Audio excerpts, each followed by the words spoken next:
Graças a Deus. Quantos querem ouvir a palavra de Deus? Amém? Então abra sua Bíblia em Hebreus, capítulo 7, versículo 25. Hebreus, capítulo 7, versículo 25.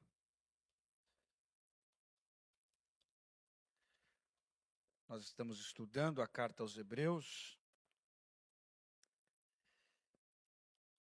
E hoje vamos falar sobre o sacerdócio de Melquisedeque. Era a figura do sacerdócio de Cristo. Portanto, pode também salvar perfeitamente os que por ele se chegam a Deus, vivendo sempre para interceder por eles. Vou repetir, portanto, pode também salvar perfeitamente os que por ele se chegam a Deus, vivendo sempre para interceder por eles. Sente por bondade, meus irmãos. No capítulo de número 5 da carta aos Hebreus, o autor ele iniciou um assunto de profunda conexão tipológica a respeito dos sacerdotes levíticos e da profunda figura tipológica de Melquisedeque com Cristo. Ele vai trazer à tona novamente para destacar o sacerdócio de Melquisedeque como a figura do sacerdócio eterno de Cristo, depois de chamar a atenção dos irmãos no capítulo de número 6, anterior ao capítulo 7, sobre assuntos profundos das Escrituras, a qual estes irmãos ainda não estavam preparados por questões de imaturidade.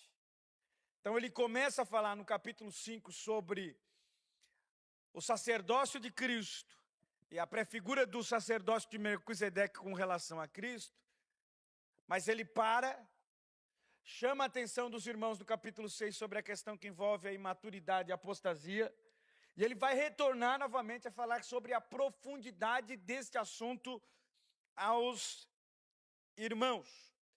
O capítulo 6, ele finaliza lá no verso de número 20, para destacar ou afirmar que Jesus ele entrou por nós, isto é, ele passou além do véu, como nosso precursor. Precursor é aquele que vai adiante, aquele que vai na frente, aquele que entra primeiro e prepara o caminho para aquele que vem depois.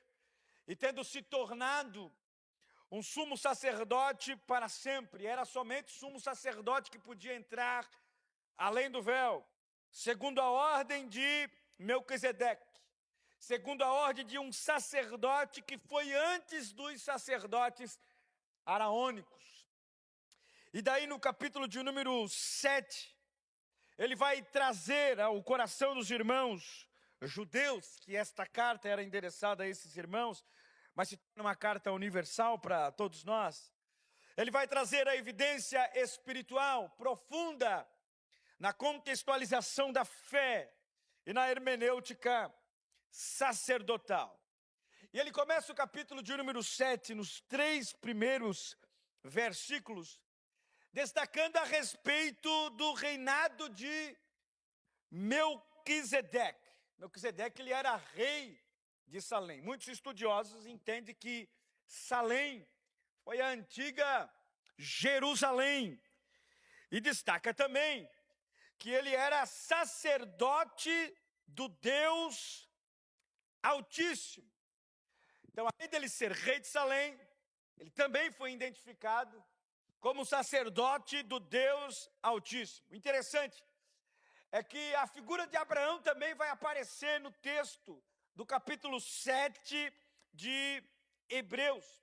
E é categórico a narrativa do autor da carta para enfatizar a respeito do sacerdócio de Melquisedeque, é que Abraão teve esse encontro com Melquisedeque quando Abraão voltava da matança dos reis, registrada ou destacada lá em Gênesis capítulo de número 14. Mas é interessante notarmos que nesse encontro com Melquisedeque, ele abençoa Abraão, ao ponto de Abraão reconhecer a superioridade de Melquisedeque sobre ele, e Abraão entrega ainda o dízimo dos despojos da guerra a Melquisedeque. A partir do verso de número 2, o autor então ele vai encontrar o significado do nome de Melquisedeque. E por interpretação, ele é rei de justiça. E também é atribuída a ele a questão de ele ser rei de paz. Repare aí o verso de número 2, do capítulo 7, da carta aos Hebreus. Quantos trouxeram Bíblia, digam amém. A quem também Abraão deu o dízimo de tudo. E primeiramente por interpretação de quem ele está falando de Melquisedeque. Por interpretação, esse homem, este rei, chamado Melquisedeque, rei de justiça, e depois também rei de Salém, que é rei de paz. Então, duas atribuições que são destacadas a ele. Logo no capítulo 7, o autor destaca a concordância tipológica com Cristo, por meio da lembrança que a paz segue a justiça e que uma não coexiste sem a outra. Uma não tem sentido sem a outra. Então a identificação de que Jesus é como esta figura de Melquisedeque é válida, porque ele é a nossa justiça e ele também é paz. Então duas identificações que nós temos em Melquisedeque que também são atribuídas a Cristo. Melquisedeque é um tipo sacerdotal, ou do sumo sacerdócio de Cristo. No verso 3 do capítulo 7, ele vai destacar que este homem, este rei chamado Melquisedeque, ele não tem uma genealogia. Não se sabe nada sobre a família de Melquisedeque. Quem eram os seus pais? De onde ele veio? Não se tem nenhuma informação a não ser o que está destacado lá em Gênesis capítulo 14. E depois aqui em Hebreus capítulo 7 e em outros capítulos também que o autor da carta aos Hebreus destaca. Mas ele não teve princípios de dias, nem fim de existência. Entretanto, ele foi semelhante ao Filho de Deus e permanece sacerdote perpetuamente. Agora, o autor não está afirmando aqui que Melquisedeque é o Cristo encarnado, ou que Melquisedeque é um ser iluminado, como os anjos, ou um ser divino. O sentido é que as Escrituras não trazem menção à genealogia de Melquisedeque. Era muito comum isso no período dos judeus, entre os irmãos hebreus, destacar de onde você veio, quem são seus pais, sua árvore genealógica. Tanto é que você encontra no livro de Crônicas, no livro dos Reis, falando a respeito das genealogias. O Evangelho de Mateus começa falando a respeito de genealogia até chegar em Cristo, até chegar em Jesus. Só que Melquisedeque é alguém que não é identificado nas Escrituras a respeito da sua genealogia, a respeito do seu começo ou do seu fim.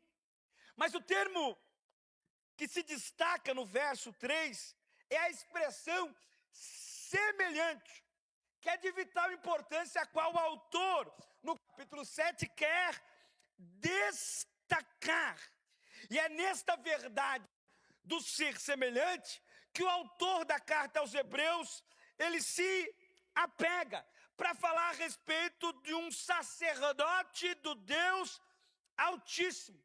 E a implicação da expressão semelhança é a semelhança que Melquisedeque tem em relação a Cristo, de um sumo sacerdócio perpétuo, eterno.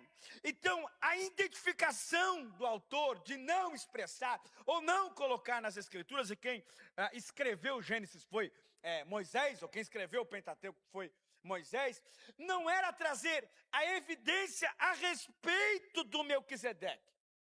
Não era falar a respeito do próprio, mas já trazer uma sentença sobre alguém que viria. Sobre alguém que seria muito maior. Sobre alguém que exerceria um sacerdócio perpétuo e eterno. E a semelhança está em associar como o tipo do Cristo eterno, cujo sacerdócio de Cristo não tem fim. E daí nós fizemos menção no verso 25, mas olha o verso 24. Mas este, porque permanece eternamente, tem um sacerdócio perpétuo. Esse quem? Cristo. Jesus. Jesus tem um sacerdócio eterno, um sacerdócio perpétuo. E a semelhança está no sentido de que o seu sacerdócio foi universal, real, justo, pacífico e interminável. O sacerdócio de Melquisedeque, ele não é hereditário. O sacerdócio de Melquisedeque não foi como os sacerdotes que vieram através de Arão, que é um sacerdócio temporário, tem começo, ou teve começo, mas também teve fim. E era sucedido de forma hereditária. E por aqueles que faziam parte da tribo de Levi. Jesus nem da tribo de Levi era. É por isso que Hebreus fala no capítulo 7 que quando muda o sacerdote, muda a... Mas não para destacar que a mudança da lei acontecia por causa dos sacerdotes que pertenciam à tribo de Levi. A mudança é por causa de Jesus, que não é da tribo de Levi, é da tribo de Judá. Quando Jesus entra em cena, a lei muda. Quando Jesus entra em cena, o que entra em cena é a aliança nova que ele fez. Então mudou a lei, através de um sumo sacerdote eterno. Através de um Cristo que entrou para ser o nosso sumo sacerdote. Não é um sacerdócio temporário, como o de Arão, mas é um sacerdócio eterno. Repare aí, a partir do verso 11, quem está comigo, diga amém. Repare aí a partir do verso 11. O sacerdócio de Cristo segundo a ordem de Melquisedeque, não segundo a ordem de Arão. Vamos lá, vamos ler. Capítulo 7, verso 11. Quantos estão com a Bíblia aberta, digam amém. Amém. De sorte que se a perfeição fosse pelo sacerdócio levítico, se fosse através de Arão, e dos filhos de Arão, da descendência que veio através de Arão, porque sob ele o povo recebeu a lei, que necessidade havia logo de que outro sacerdote se levantasse? Segundo a ordem de Melquisedeque, não fosse chamado segundo a ordem de Arão. Verso 12, porque mudando-se o sacerdócio, necessariamente se faz também a mudança da lei. Porque aquele de quem essas coisas se dizem, pertence a outra tribo, da qual ninguém serviu ao altar, visto ser manifesto que nosso Senhor procedeu de Judá. E concernente a essa tribo, nunca Moisés falou de sacerdócio. Nunca teve um sacerdote da tribo de Judá. O único sacerdote da tribo de Judá foi Jesus. E muito mais manifesta ainda, se a semelhança de Melquisedeque se levantar outro sacerdote, Cristo, que não foi feito segundo a lei do mandamento carnal, mas segundo a virtude da vida incorruptível. Porque dele assim se testifica, tu és sacerdote eternamente, segundo a ordem de Melquisedeque. Porque o precedente mandamento é abrogado por causa da sua fraqueza e inutilidade. A lei não tem mais esse peso, não tem mais força. Pois a lei nenhuma coisa aperfeiçoou. O que a lei veio mostrar? O pecado. mas não veio trazer solução. A lei não trouxe solução para o pecado. Quem trouxe solução para o pecado foi Cristo. E a solução que ele trouxe para o pecado foi perdoar, regenerar o homem. Algo que a lei não podia fazer. O que o homem tinha que fazer? Anualmente, apresentar sacrifícios ao Senhor. E não era algo perfeito, era algo imperfeito. Até chegar o Cristo de forma perfeita e se oferecer uma única vez. E perdoar os nossos pecados. E desta sorte é introduzida uma melhor esperança, pela qual chegamos a Deus. O que o autor está construindo?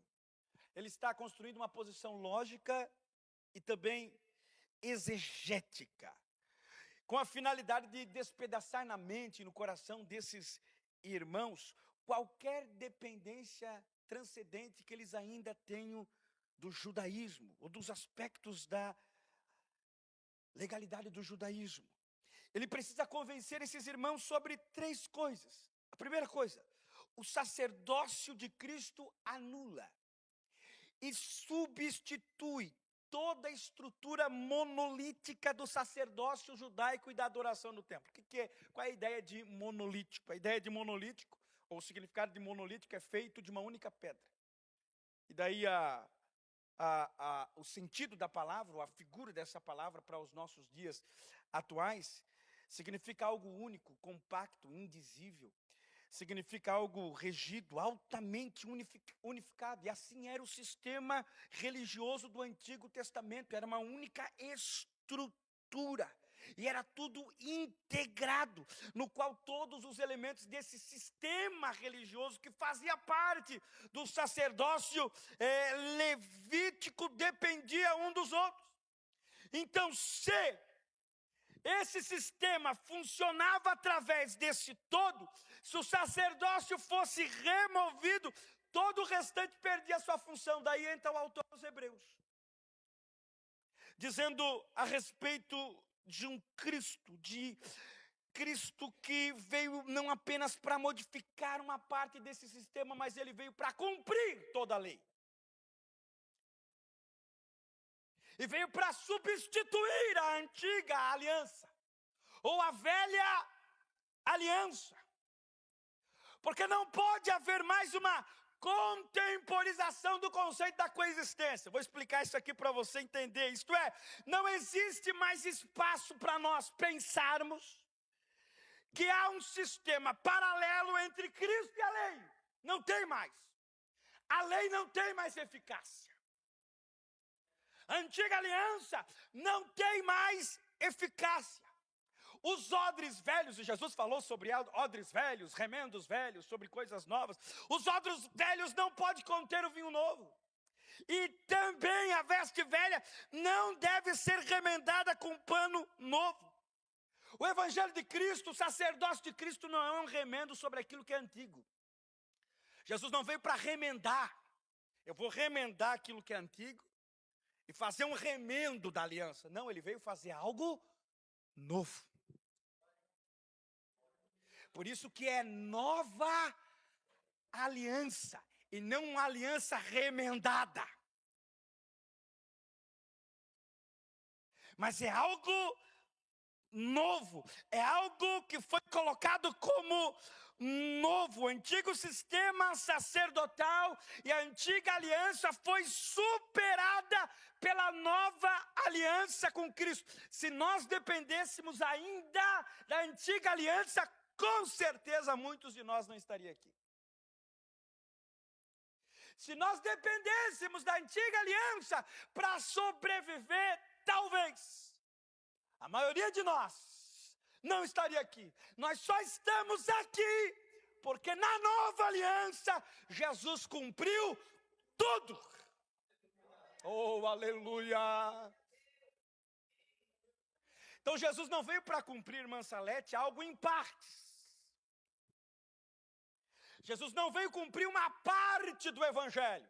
Jesus não veio cumprir uma parte do sacerdócio.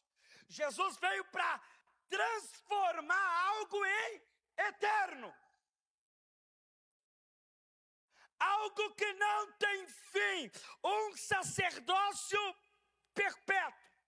Então a primeira verdade que o autor aos Hebreus quer trazer ao coração dos irmãos é que Jesus veio substituir completamente a antiga pela nova aliança. Segundo, Jesus Cristo em seu sacerdócio inaugura essa nova aliança, tornando a antiga obsoleta. Como eu expliquei para os irmãos aqui, através lá do capítulo 1, que o autor aqui está pregando ou ensinando aos irmãos judeus convertidos, que estavam sofrendo intensas perseguições, ao ponto de alguns até negarem a fé e abandonarem a Cristo, e voltarem aos antigos rudimentos. Então ele está tentando tirar da mente, do coração dos irmãos, aquilo que já passou, aquilo que não tem mais peso, aquilo que não tem mais vigor, aquilo que não tem mais ação. Então ele está trazendo ao coração dos irmãos estas verdades. Esta nova aliança é o cumprimento simbólico da antiga. É igualmente o cumprimento às grandes predições do Antigo Testamento. Porque tudo aquilo que você olhava para o sistema sacerdotal, para o tabernáculo, para as coisas pertencentes aos tabernáculos, para os utensílios do tabernáculo, depois para o templo, para os tudo aquilo ali apontava para uma única pessoa. Tudo. Apontava para quem? Para Cristo. Quando foi criado o tabernáculo, criaram apontando para alguém. Alguém vai vir e vai ser o nosso tabernáculo eterno. Alguém vai chegar e vai ser a nossa morada, habitação perpétua. Imagina se nós dependêssemos do templo de Jerusalém ainda. Porque o Senhor só se revelava lá, ou só ia lá. O culto era lá. O culto era lá. Então, quando tinha as grandes festas, o povo saía de onde estava para ir para lá, independente de onde estava. Daí imagina nós morando no Brasil, pensa comigo, se existisse o Brasil naquela época. Hã? Naquele tempo, se existisse o Brasil. Sendo governado por alguém.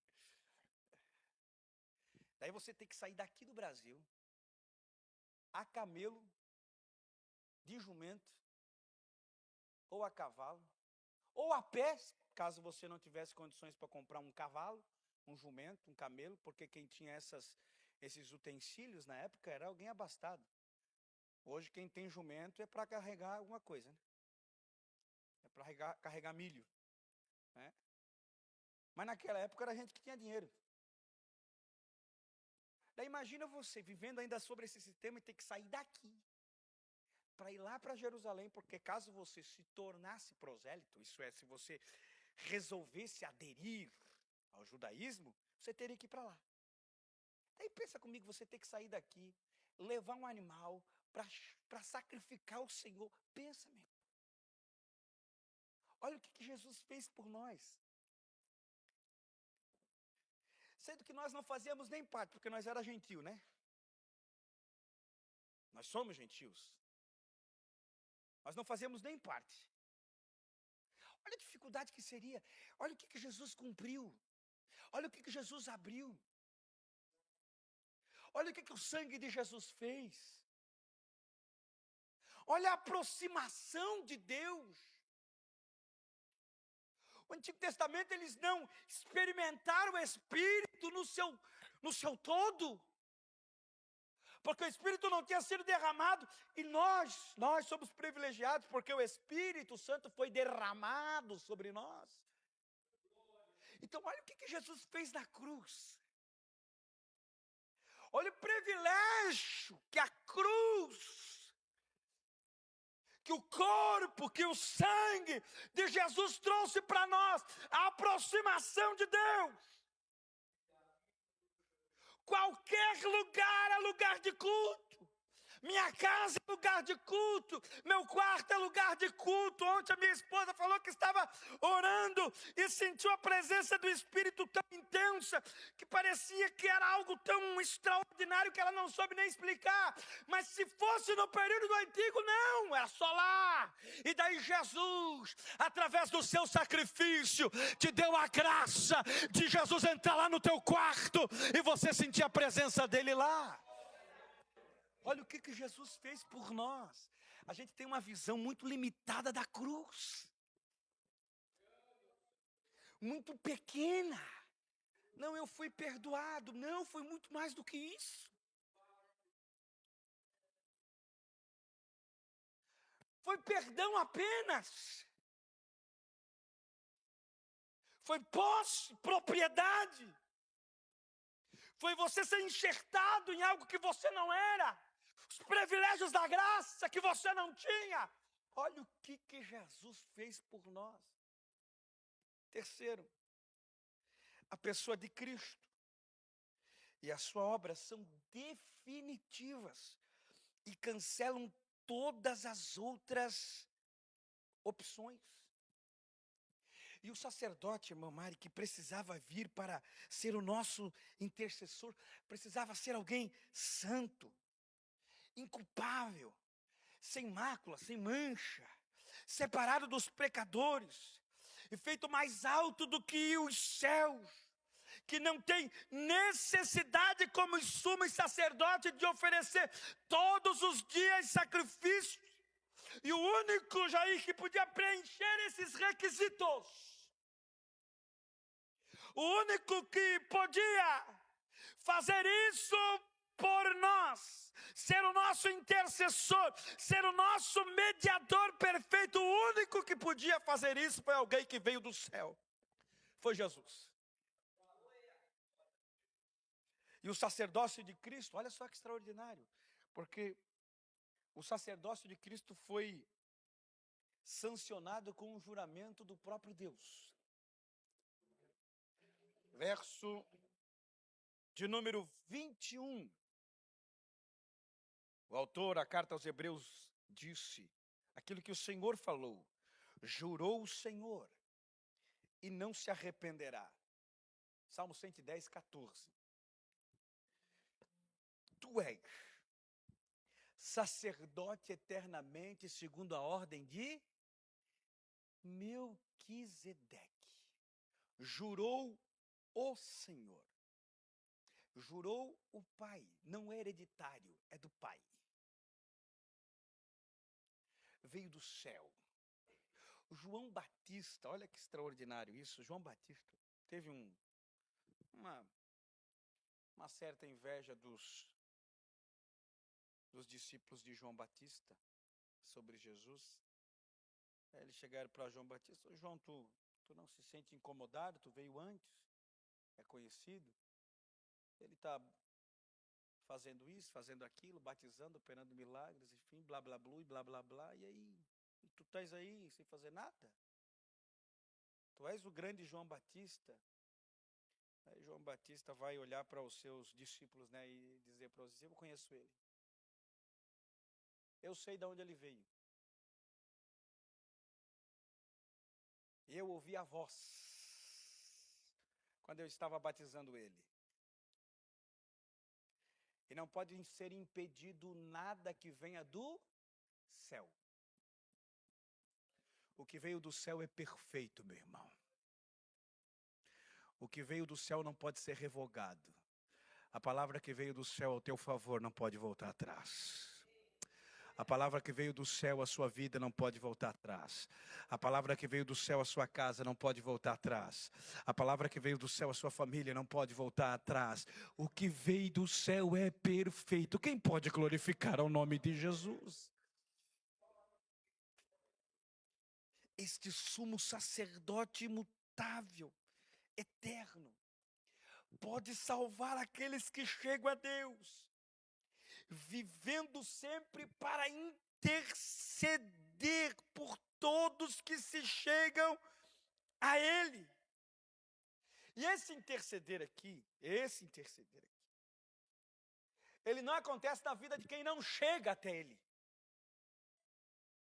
Esse interceder aqui, ele acontece na vida daqueles que se chegam a Deus. Jesus não é mediador dos que não chegam, Jesus é mediador dos que chegam a Ele. 1 Timóteo capítulo 2, verso 5, porque há um só Deus, e um só mediador entre Deus e os homens, Jesus Cristo, homem. E Ele se torna o nosso intercessor, se torna o intercessor daqueles que se chegam a Ele.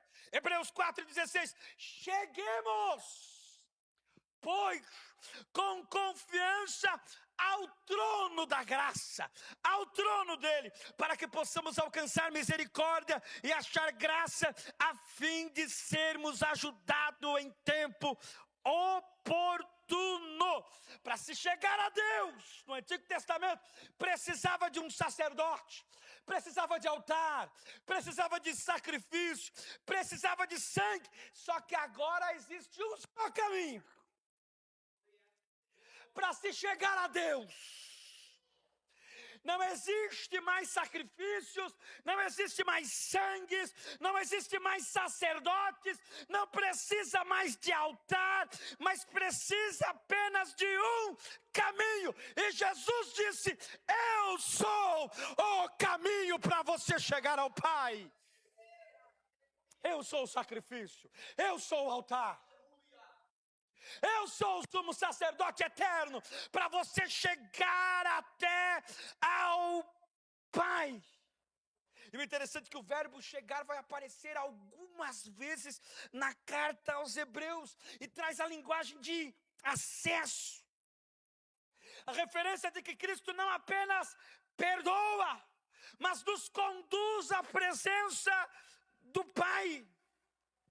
E Jesus, ele permanece continuamente diante do Pai, como nosso representante, como nosso advogado, e sua obra sacrificial é eternamente eficaz. Sua própria presença glorificada é a garantia permanente de que o sacrifício foi aceito. Lá na carta aos Hebreus, no capítulo 6, verso 19, diz que nós temos a âncora, ou a nossa vida é como uma âncora firmada, segura, que penetra ao interior do véu. Hoje nós temos acesso porque nós estamos fincados em Cristo e seguro nele. Oh, aleluia. Estou sentindo Jesus aqui, hein, irmão. Desde domingo eu estou com vontade de pregar. Aleluia. Você tem acesso ao Pai, você tem acesso ao Pai. Você tem acesso ao Pai.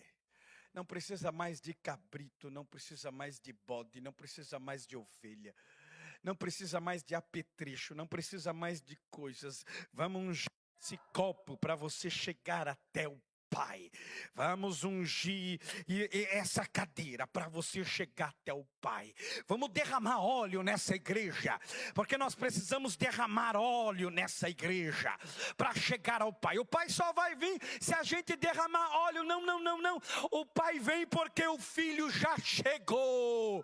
O Pai se manifesta porque o Filho já chegou. E se Ele chegou, todo aquele que se achega até Ele, Ele é capaz de mediar e de ser o nosso intercessor. Romanos capítulo 8, verso 34, Cristo Jesus é que morreu, ou antes quem ressuscitou, o qual está à direita de Deus e intercede por nós. Fique de pé por bondade. Jesus, ele morreu por nós. A cruz aconteceu uma única vez. Não precisa mais de morte, de sacrifício. Ele ressuscitou por nós, seu sacerdócio continua para sempre. E vive por nós, sua intercessão como nosso sumo sacerdote não termina, não acaba.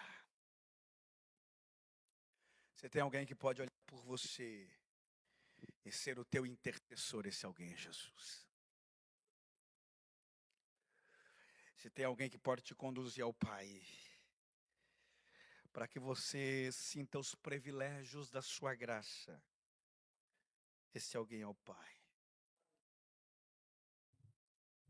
Se tem alguém que na oração pode fazer com que você sinta a glória e a presença dEle, que você sinta o céu baixinho. Quem aí já sentiu o céu baixinho? Que coisa gloriosa é sentir o céu baixinho, né? Oh, Jesus, eu quero voltar a sentir isso de novo. Sentir o céu baixinho.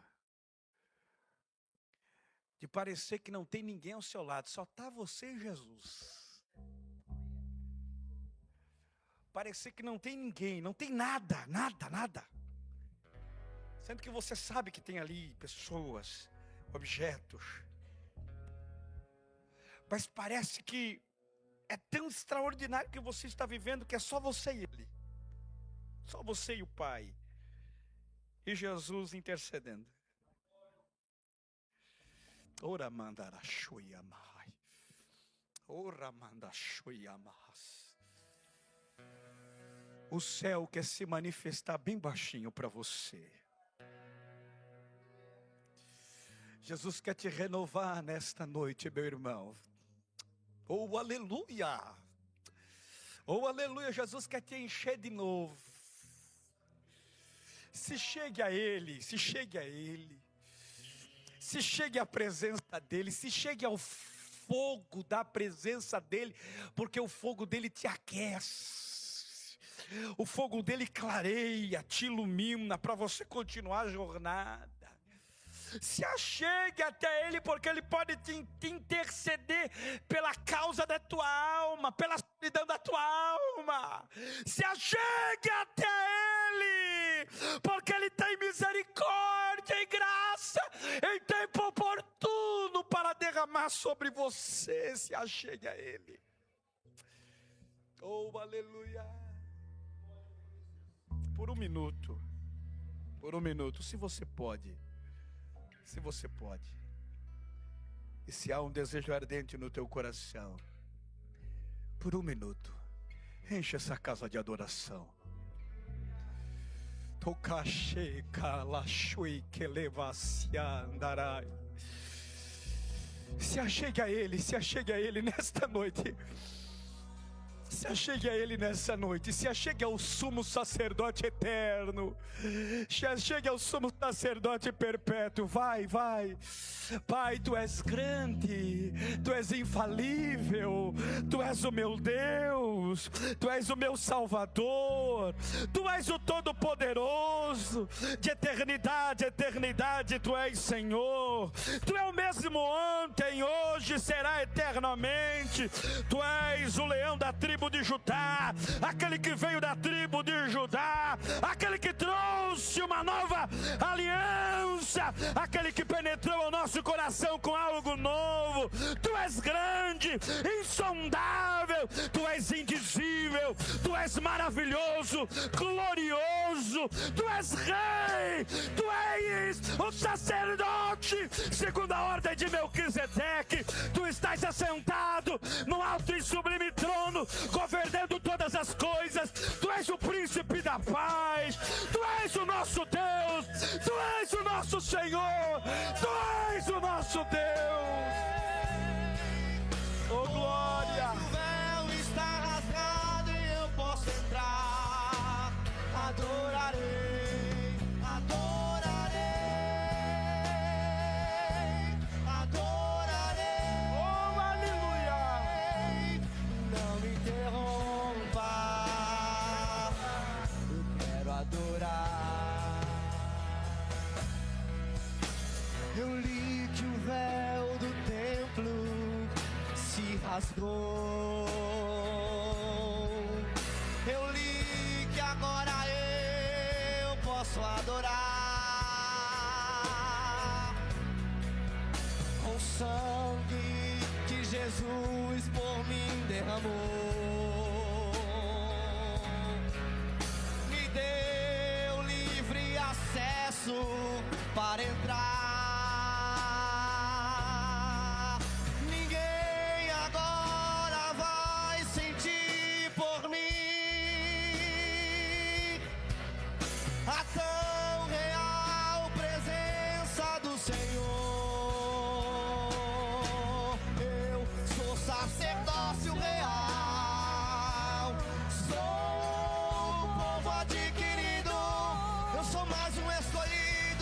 ser chamado de adorador.